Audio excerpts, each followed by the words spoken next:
नमस्कार, स्वागत है आपका brain tree infotech online learning platform पे। आज हम पढ़ेंगे वर्णमाला।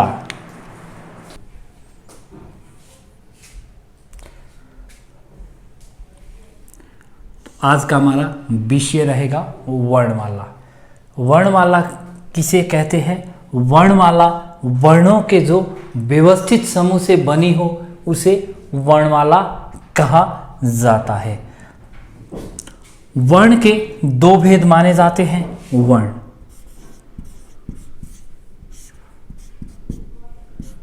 वर्ण के दो भेद या दो प्रकार माने जाते हैं। कौन कौन से? स्वर और व्यंजन।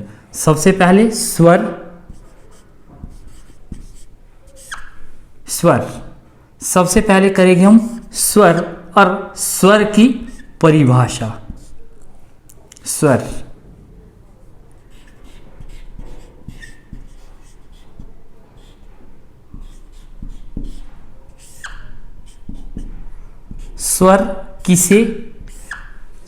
किसे कहा जाता है या किन्हें स्वर कहे जाते हैं? वर्ण स्वर जो बिना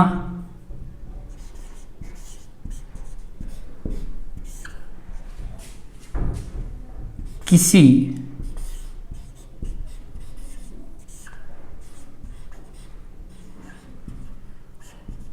व्यंजन की सहायता से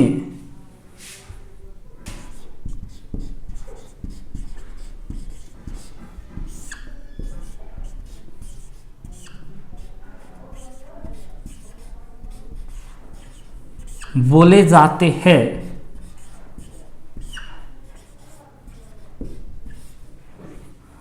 उन्हें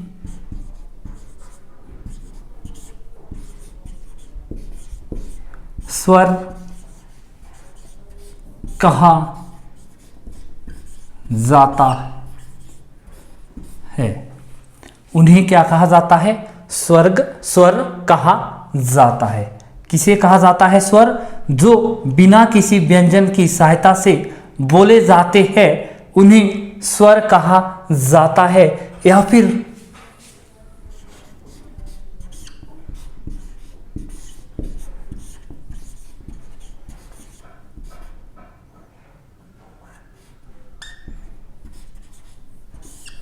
स्वतंत्र रूप से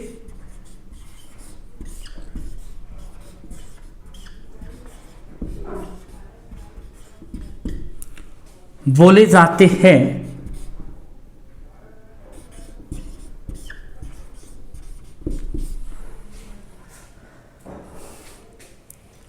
जिन्हें बिना किसी व्यंजन की सहायता से बोले जाते हैं उन्हें स्वर कहा जाता है। या फिर जिन्हें स्वतंत्र रूप से बोला जाता है उन्हें स्वर कहा जाता है। ये है स्वर की परिभाषा।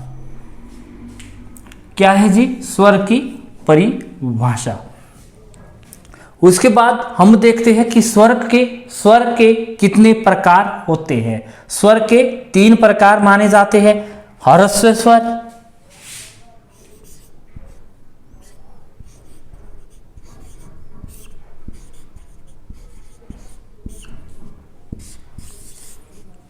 ह्रस्व स्वर में हमारे आते हैं जिसमें बोलने में समय कम लगता है, उन्हें ह्रस्व स्वर कहा जाता है। अ, ई, छोटा ओ। दीर्घ स्वर दूसरा इसका प्रकार है। दीर्घ स्वर जिसमें इससे भी समय थोड़ा बोलने में ज्यादा लगता है उन्हें दीर्घ स्वर कहा जाता है। जैसे कि आ, बड़ी ई, बड़ा ऊ, ए, आई, री, ओ और आउ। ठीक है। उसके बाद है आपका तीसरा जो इसका प्रकार रहता है प्लुत स्वर। अब प्लुत स्वर किन्हें कहा जाता है? प्लुत स्वर जिसमें ह्रस्व स्वर या दीर्घ स्वर से ज्यादा समय बोलने में लगता है उन्हें प्लुत स्वर कहा जाता है।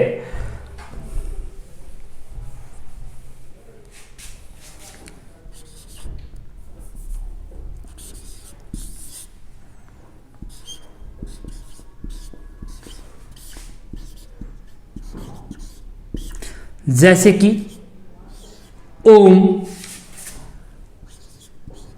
आ, रा आदि, इन्हें क्या कहा जाता है? प्लुत स्वर कहा जाता है। ये कौन से है? दीर्घ स्वर। और ये कौन से है? ह्रस्व स्वर। इस प्रकार से हमने स्वर की सबसे पहले परिभाषा पढ़ी, ठीक है, स्वर की पहले परिभाषा पढ़ी और उसके बाद हमने एक चीज आपको बताई थी कि वर्ण दो चीजों के मेल से बनता है। वर्ण के दो प्रकार माने जाते हैं, स्वर और व्यंजन। दूसरा है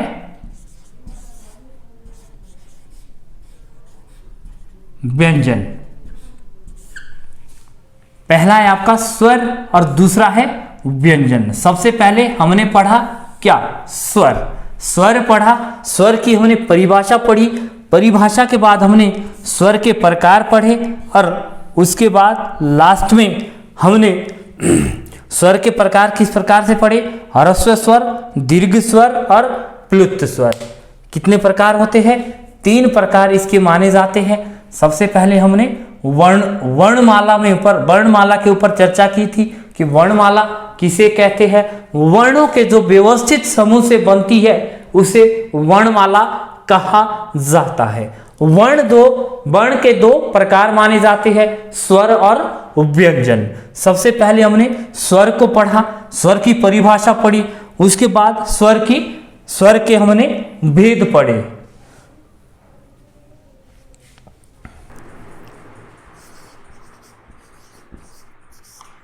सबसे पहले हम देखेंगे उच्चारण के आधार पर।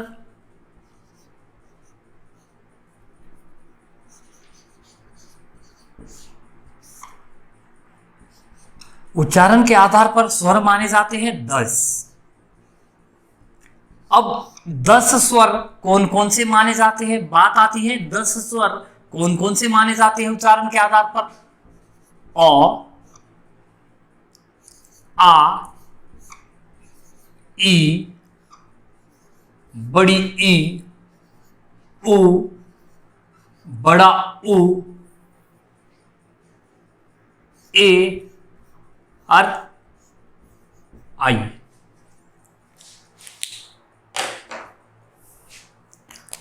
उसके बाद बात आती है लेखन के आधार पर।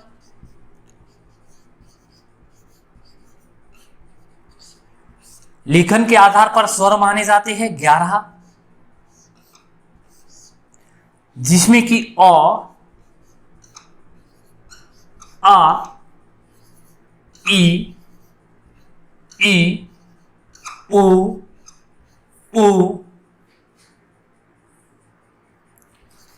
ए, आई, ओ, आओ।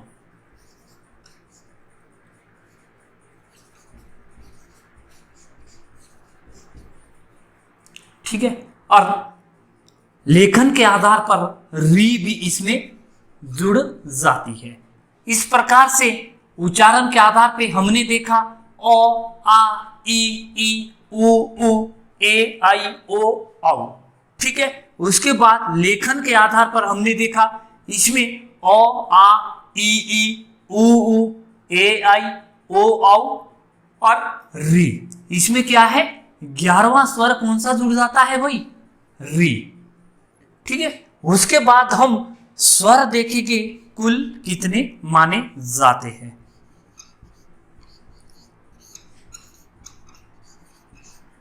कुल स्वर कितने माने जाते हैं? तो कुल स्वर की अगर बात आती है तो 13 माने जाते हैं। कितने माने जाते हैं भाई? 13 माने जाते हैं, जिसमें कि अ, आ, ई, उ, ए, आई, ओ, औ और 2 इसमें फिर जुड़ जाते हैं, री, और री के बाद अंग और आ, अंग और आउ इसमें फिर जुड़ जाते हैं। इस प्रकार से स्वर कुल माने जाते हैं 13। ठीक है। उच्चारण के आधार पर स्वर कितने माने जाते हैं?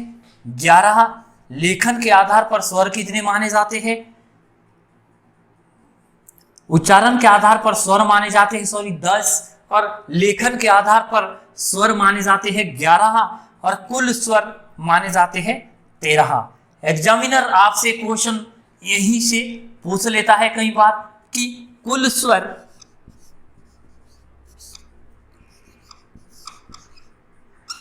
कितने होते हैं? कुल स्वर कितने होते हैं? आपके पास ऑप्शन में दे देगा 10, बी है आपका 11, और सी है आपका 13, और डी है आपका इसमें से कोई नहीं। तो आपने ध्यान देना है, हमने कुल स्वर आपको कितने बताए थे? 13 बताए थे। अब एग्जामिनर फिर यहीं से क्वेश्चन कई बार पूछ लेता है कि अंग और आ कैसे स्वर है, अंग और आउ कैसे स्वर है। तो आपने ध्यान देना है, इन्हीं अनुस्वार स्वर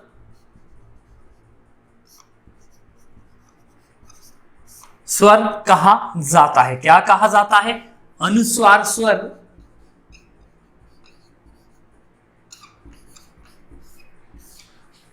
अनुस्वार स्वर कहा जाता है किसे? अंग और आह को। आपने ये चीज नोट कर लेनी है कि अंग और आह को क्या कहा जाता है भाई? अनुस्वार स्वर कहा जाता है। अब कई बार अगर आपसे क्वेश्चन पूछा गया कि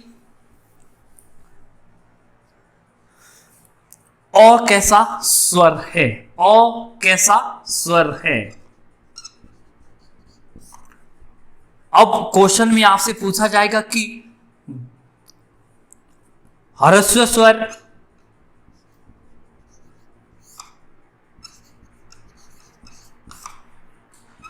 दीर्घ स्वर, तीसरा है आपका प्लुत स्वर, और चौथा है आपका इसमें से कोई नहीं। तो आपने ध्यान देना है कि मैंने कौन कौन से बताए थे ह्रस्व स्वर? अ, छोटी ई और छोटा उ, जिसमें बोलने में समय कम लगता है उन्हें ह्रस्व स्वर कहा जाता है, और जिसमें उससे भी थोड़ा बोलने में समय ज्यादा लगता है या उससे भी समय ऊपर बोलने में लगता है तो उसे क्या कहा जाता है? दीर्घ स्वर कहा जाता है। जिसमें उससे भी समय ज्यादा बोलने में लगता है उन्हें प्लुत स्वर कहा जाता है। तो आपने ये बात ध्यान रखनी है कि स्वर के कितने प्रकार होते हैं? 3 होते हैं। और स्वर उच्चारण के आधार पर कितने होते हैं? 10 होते हैं। और लेखन के आधार पर स्वर कितने माने जाते हैं जी? 11 माने जाते हैं, क्योंकि इसमें री जुड़ जाती है। और उसके बाद कुल स्वर कितने माने जाते हैं? 13 माने जाते हैं, क्योंकि इसमें अंग और आ जुड़ गया है और 2 स्वर फिर बन गए हैं। इसलिए एग्जामिनर अब अगर आपसे क्वेश्चन पूछता है कि कुल स्वर कितने माने जाते हैं, तो अंग और आउ आपने इसमें लगा देना है, क्योंकि ये आपके अनुस्वार स्वर होते हैं और कुल स्वर 13 ही माने जाते हैं। इस प्रकार से उच्चारण के आधार पर स्वर आगे आपके 10, लेखन के आधार पर स्वर आगे आपके 11, और कुल स्वर कितने माने जाते हैं जी? टेढ़ा माने जाते हैं। इसलिए आपने इसको लिख लेना है अपने पास ताकि आपको समस्या ना आए। आप चाहे जिस भी एग्जाम में बैठेंगे या जिस भी पेपर में आप बैठेंगे, आपको वर्णमाला से संबंधित कोई समस्या नहीं आएगी। यदि आप इस प्रकार से लिखते हैं या फिर इसको याद करते हैं तो आपको किसी भी एग्जाम में समस्या नहीं आएगी। इसके बाद हम देखते हैं जरा कि स्वरों में जो स्वर जिह्वा के आधार पर बोले जाने वाले स्वर। जिह्वा तो आपको पता है किसे कहा जाता है भाई? जिह्वा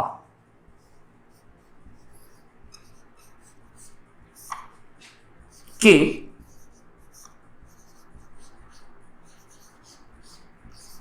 आधार पर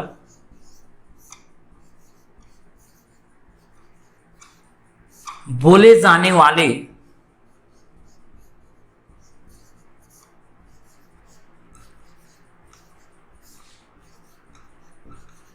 स्वर। जिह्वा के आधार पर बोले जाने वाले स्वर के भी 3 प्रकार होते हैं। सबसे पहला है अग्रज स्वर,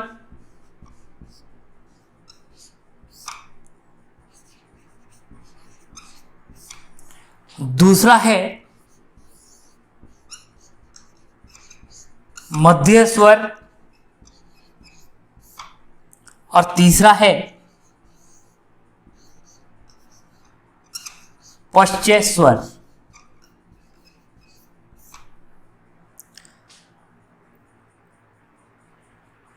अग्रज स्वर में कौन कौन से स्वर आते हैं जी? अग्रज स्वर में छोटी ई, बड़ी ई और उसके बाद ए और आई, 4 स्वर इसमें आते हैं। उसके बाद है मध्य स्वर। मध्य स्वर में आपने ध्यान देना है, मात्र अ आता है। मध्य स्वर में क्या आता है जी? अ आता है। उसके बाद तीसरा जो इसका प्रकार है वो है आपका पश्चय स्वर। पश्चय स्वर में आ, उ, बड़ा उ, री, ओ और औ। ठीक है, इसमें सबसे पहले हमने अग्रज स्वर पढ़ा। अग्रज स्वर में कौन कौन से स्वर आते हैं जी? छोटी ई, बड़ी ई, ए और आई, चारों स्वर ये अग्रज स्वर। मतलब अग्रज स्वर हम बोलते किसे है? अग्रज स्वर हम उसे बोलते हैं जो मुख के पहले भाग से या जिह्वा के पहले भाग से जिन्हें बोला जाता है उन्हें अग्रज स्वर कहते हैं। उसके बाद मध्य स्वर हम किसे बोलते हैं? जो जिह्वा के मध्य भाग से बोले जाते हैं उन्हें मध्य स्वर कहा जाता है। उसके बाद तीसरा जो इसका प्रकार था पश्चय स्वर, किसे कहा जाता है? पश्चय स्वर जो जिह्वा के बिल्कुल पीछे वाले भाग से बोले जाते हैं उन्हें पश्चय स्वर कहा जाता है। जैसे कि आ, उ, बड़ा उ, री, ओ और औ। ये तीनों कैसे है भाई? पश्चय। ये सारे कैसे स्वर माने जाते हैं? पश्चय स्वर माने जाते हैं। आपने ध्यान देना है कि मध्य स्वर एक ही होता है, कौन सा? ओ। अगर आपसे एग्जामिनर या पेपर में आपसे सवाल पूछा जाएगा कि मध्य स्वर कौन सा होता है, इसमें से मध्य स्वर कौन सा है, तो आपसे ऑप्शन में पूछा जाएगा आ, बड़ी ई, बड़ा उ और लास्ट में पूछा जाएगा अ। आपने ध्यान देना है कि अ इसका सही आंसर रहेगा, क्योंकि आपका मध्य स्वर से अ ही अ बोला जाता है। ठीक है, अग्रज स्वर से ई, बड़ी ई, ए और आई बोले जाते हैं। उसके बाद मध्य स्वर से मात्र अ बोला जाता है, उसके बाद पश्चय स्वर से आ, उ, बड़ा उ, री, ओ और औ। इस प्रकार से जिह्वा के आधार पर बोले जाने वाले स्वर के 3 प्रकार माने जाते हैं और तीनों मैंने आपको बता दिए, अग्रज स्वर, मध्य स्वर, पश्चय स्वर। यहां से एग्जामिनर अगर आपसे क्वेश्चन पूछ लेता है कि जिह्वा के आधार पर बोले जाने वाले स्वर या जिह्वा के आधार पर बोले जाने वाले स्वर में कौन से भाग से बोला जाता है, आपसे एग्जामिनर पूछ लेगा अग्रज, मध्य या फिर पश्चय या फिर इसमें से कोई नहीं। आपने ध्यान देना है कि आपका जिह्वा के बिल्कुल पीछे वाले भाग से बोला जाता है, पश्चय भाग से बोला जाता है। ये चीज आपने ध्यान में रखनी है।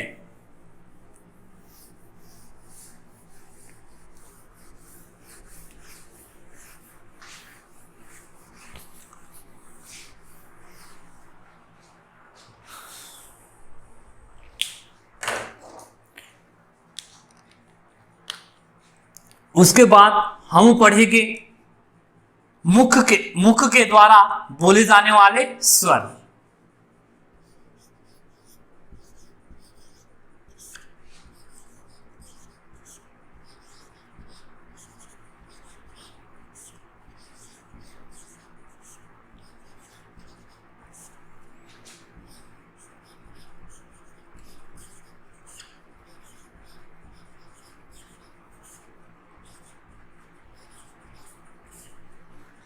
मुख के द्वारा बोले जाने वाले स्वर, यानी कि आपको पहले ही मतलब दर्शाता है कि मुख से कौन से स्वर बोले जाते हैं।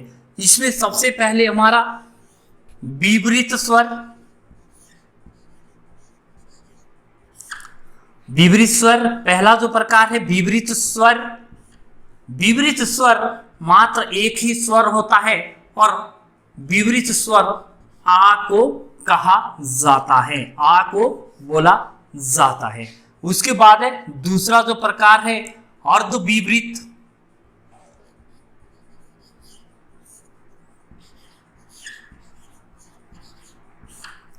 अर्धविपरीत स्वर किसे कहा जाता है? अर्धविपरीत स्वर में हमारे 2 स्वर आते हैं, ए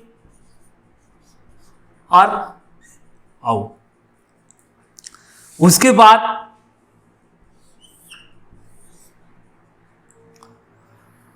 तीसरा जो प्रकार है वो है आपका सवृत स्वर।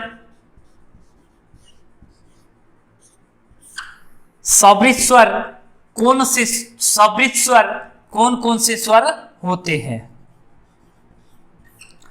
सवृत स्वर में हमने अभी देखा विपरीत स्वर, उसके बाद है अर्धविपरीत स्वर, उसके बाद हम देखेंगे सवृत स्वर किसे कहा जाता है।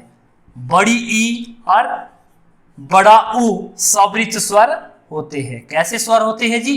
सवृत स्वर होते हैं। कौन कौन से? बड़ी ई और बड़ा उ।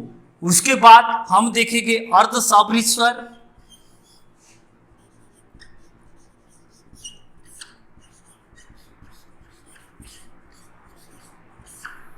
अर्ध सवृत स्वर कौन कौन से होते हैं जी? अर्ध सवृत स्वर में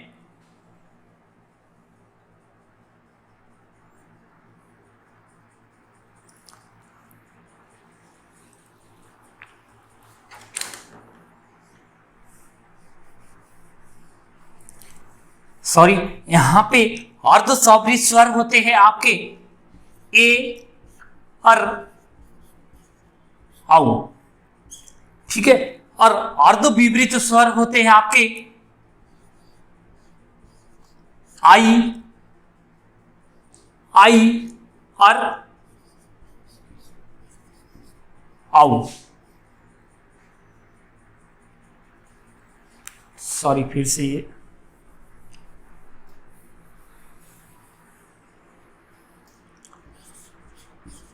आई होता है और ओ होता है। ठीक है, यहां पे क्या होगा आपका ए, बड़ा आउ और ये वाला आ। ठीक है, ये आगे आपके विपरीत स्वर कौन कौन से होते हैं? आ होता है, विपरीत स्वर आ होता है, उसके बाद अर्ध विपरीत स्वर ए, आउ, आ। ठीक है, उसके बाद सवृत स्वर कौन से होते हैं जी? बड़ी ई और बड़ा ओ। उसके बाद अर्ध सवृत स्वर कौन से होते हैं जी? आई और ओ। आई और ओ कैसे होते हैं? अर्ध सवृत स्वर होते हैं। ये चीज आपने ध्यान रखनी है कि मुख के द्वारा बोले जाने वाले स्वर कितने प्रकार के होते हैं? कितने प्रकार होते हैं इसके जी? 4। सबसे पहले विपरीत स्वर। विपरीत स्वर में मैंने आपको बताया खाली आ आता है, और उसके बाद अर्ध विपरीत स्वर में ए और आउ आता है। उसके बाद ये अनुस्वार वाला आ आता है, जिसमें अनुस्वार चिन्ह लगा हो, उसे क्या कहा जाता है?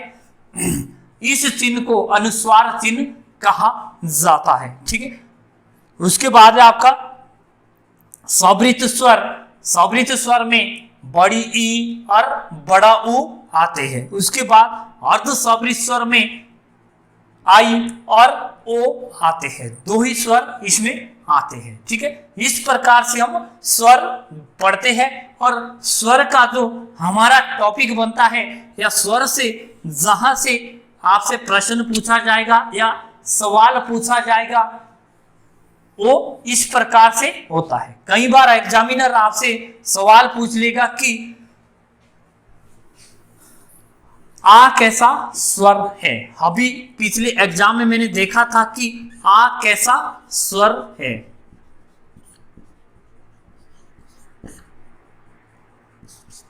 आ कैसा स्वर है। अब इसमें पूछ लेगा विपरीत, अर्ध विपरीत, सवृत,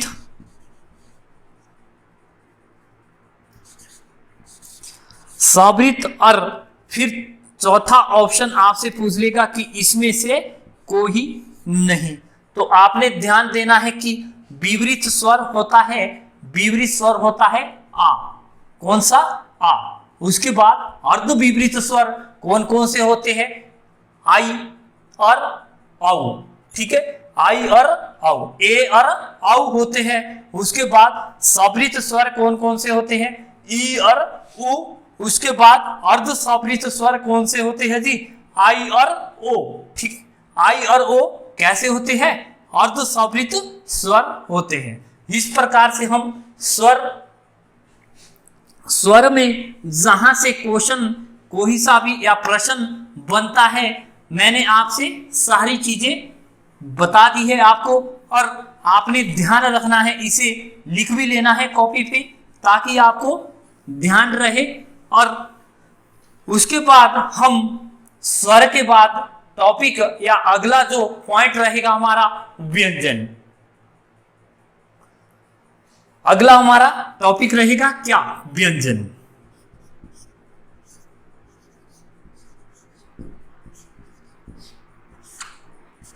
व्यंजन में सबसे पहले हम व्यंजन की परिभाषा देख लेते हैं। आप सभी लोगों ने ध्यान रखना है कि परिभाषा बहुत अच्छे से आप लिखा करो, क्योंकि परिभाषा से पूरा टॉपिक आपको समझ आ जाता है, और पूरा जो भी हमारा टॉपिक होता है उस पे हम परिभाषा के आधार पर ही पहले समझ लेते हैं। ठीक है, परिभाषा किसकी? व्यंजन की। व्यंजन जिन्हें जो स्वरों की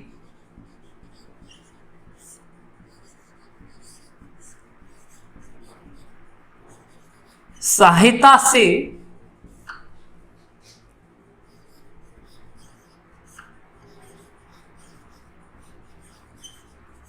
बोले जाते हैं उन्हें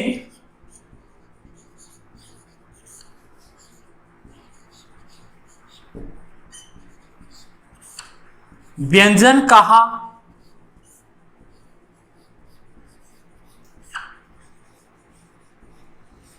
जाता है। उन्हें व्यंजन कहा जाता है या व्यंजन कहे जाते हैं। कहने का मतलब कि जैसे हमने लिख लिया क, ख, ग, घ और ग। आपने ध्यान देना है कि क में हमारी ध्वनि अ की उच्चारित हो रही है, तो क आपका अ के मेल से बन रहा है, ख में भी उच्चारित ध्वनि अ की हो रही है, ठीक है। उसके बाद ग में भी उच्चारित ध्वनि किसकी हो रही है, अ की हो रही है। घ में भी अ की ध्वनि उच्चारित हो रही है और ग में भी अ की ध्वनि उच्चारित हो रही है।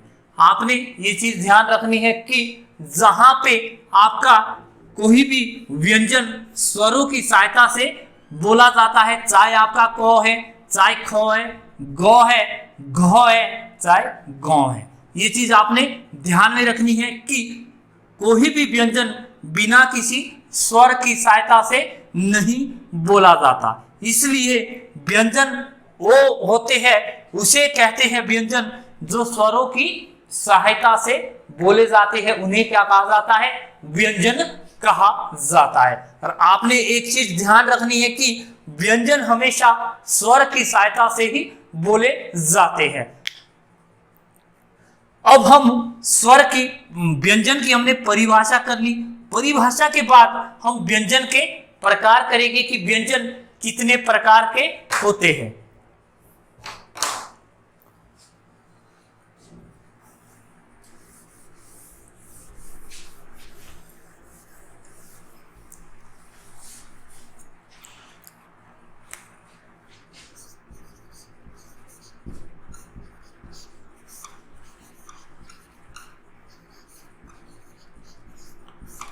व्यंजन के प्रकार। व्यंजन के 4 प्रकार माने जाते हैं। सबसे पहले हम स्पर्श व्यंजन। स्पर्श व्यंजन 25 माने जाते हैं, जो कि क, ख, ग, घ और ग। उसके बाद है च, छ, ज, झ, य, ट, ठ, ड, ढ, ण,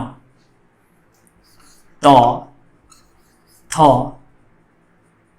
द,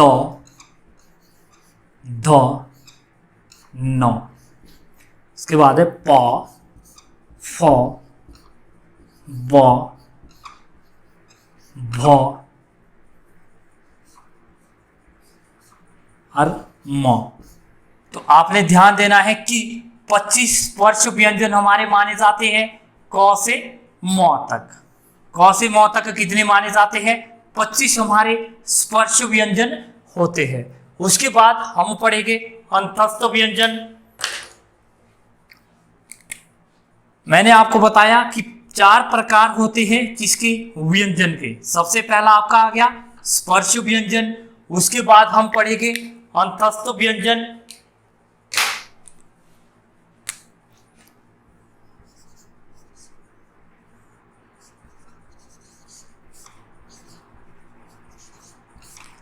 अंतस्थ व्यंजन भी हमारे कितने होते हैं जी, 4।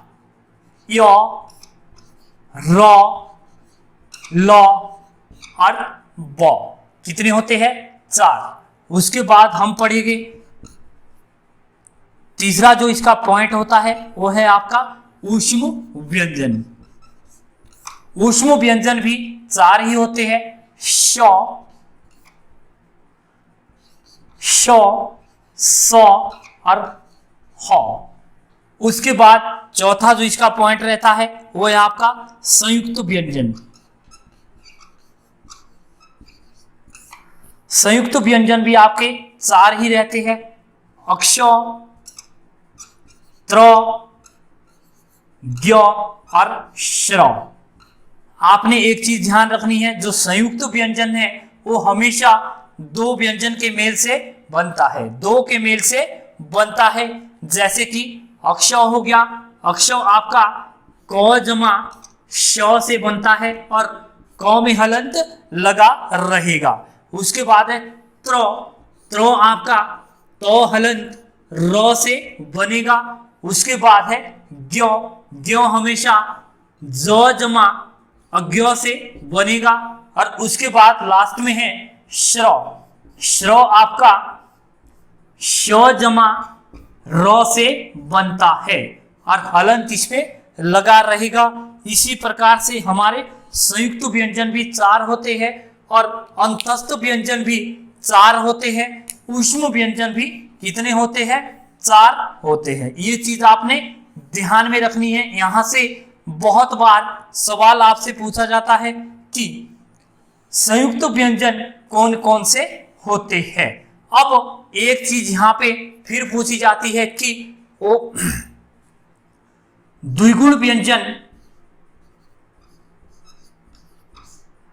द्विगुण व्यंजन और द्विगुण व्यंजन ड और ड को कहा जाता है। इन्हीं व्यंजन को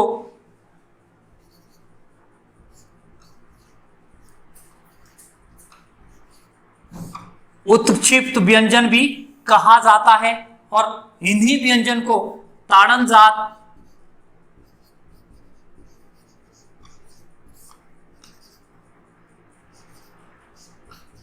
ध्वनि भी कहा जाता है। ये चीज आपने ध्यान रखनी है कि इसे द्विगुण व्यंजन भी कहा जाता है, उत्क्षेप व्यंजन भी कहा जाता है और उसके बाद स्पर्श व्यंजन तो मैंने आपको बता दिए, अंतस्थ भी बता दिए, ऊष्म व्यंजन भी आपको बता दिए और लास्ट में संयुक्त व्यंजन भी आपको बता दिए। ये चीज आपने ध्यान रखनी है।